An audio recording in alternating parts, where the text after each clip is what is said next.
Let's get on to more from Jen, Tinetti and Lawrence Xu-Nan. Into that.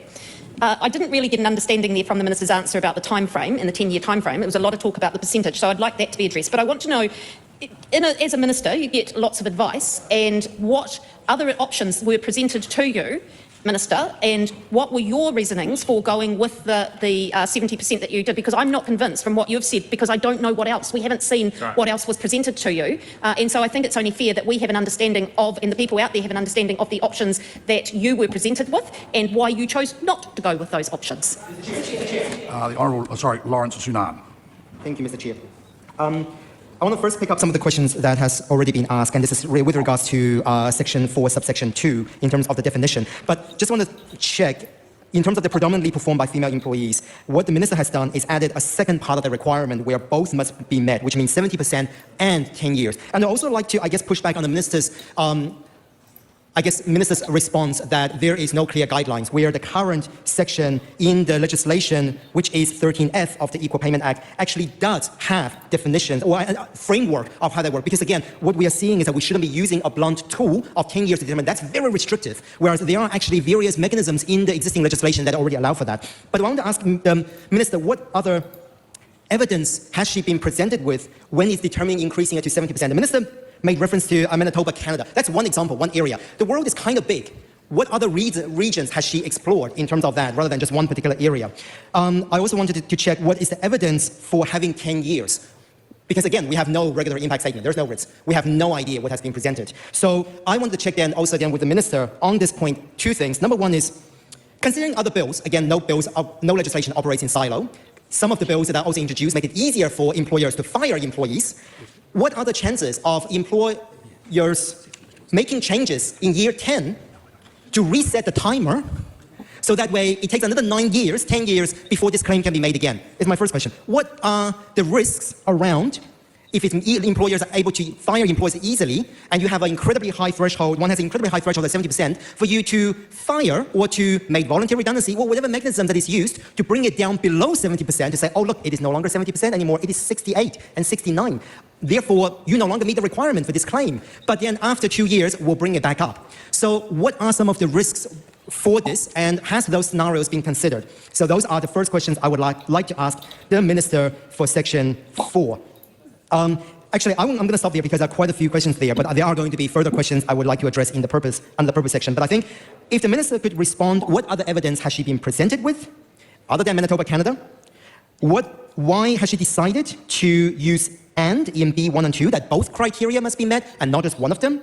What are the risks of employers using various manipulation tactics to reset the timer on that? Because again, this is a blunt tool that the Minister has just introduced. And finally, when determining that new definition of predominantly performed by female employees, what employee organizations, workers' organizations and unions has the Minister consulted with when determining that?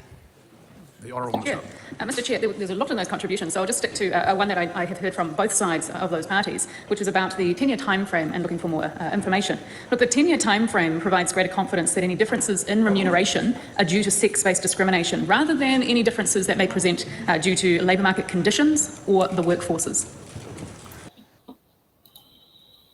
Well, it looks like they're off for that particular day off the dinner break, so Brooke can have some easiest time to go to the toilet along with every other MP. And that's only because I feel that Brooke would have had to sit in that chair for numbers of hours, probably would have had to spend at least, I'd say, 20 hours, would you say, sitting in that chair? Yeah, I mean, the thing is there's not enough people sitting in the whole place, is there? Like, if you're going to put things through under urgency, the whole lot should have to be there. I think you have to have 75% of your caucus there to maintain your full 100% vote, which that is the case. Because if you sit there and take a look at the numbers of the people in there, they match them, but not all. They have to be on Parliament grounds. They don't necessarily have to be actually in the House. Yeah. So if they can't nip across the road to the backbencher for a beer. Yeah. You know, it's not quite like the UK Parliament where they've got the barrels in many different pubs near the House of Commons. Yeah. Yeah, that's right, Sam. They have to actually be on the precinct of the Parliament, but they don't necessarily have to be in the chamber. But the time from when they go from the, it literally takes about 2 minutes to get from most offices to the chamber, so most of them can be called up pretty quickly. Yeah. Okay. Both raised really great questions, though, didn't they? Exactly what we were talking about, and it's like that was just such a patsy answer.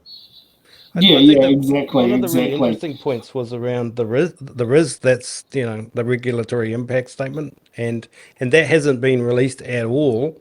I think it's going to come out later. I think it may be coming out in a month or so, but that one, that's where all the good stuff is.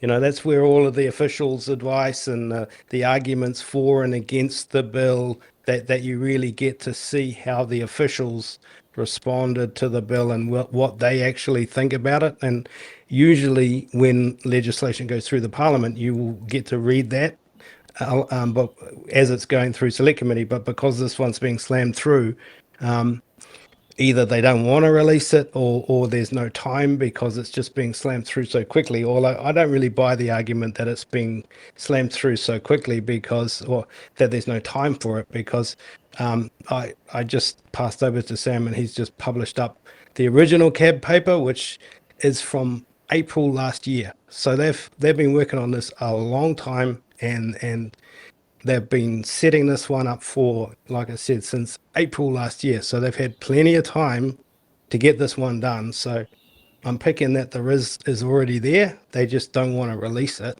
around the time that they're putting this through. And so, yeah, when that comes out, there will be some. Thanks for watching. Make sure you're subscribed to our Facebook, YouTube, Twitch, Instagram, TikTok.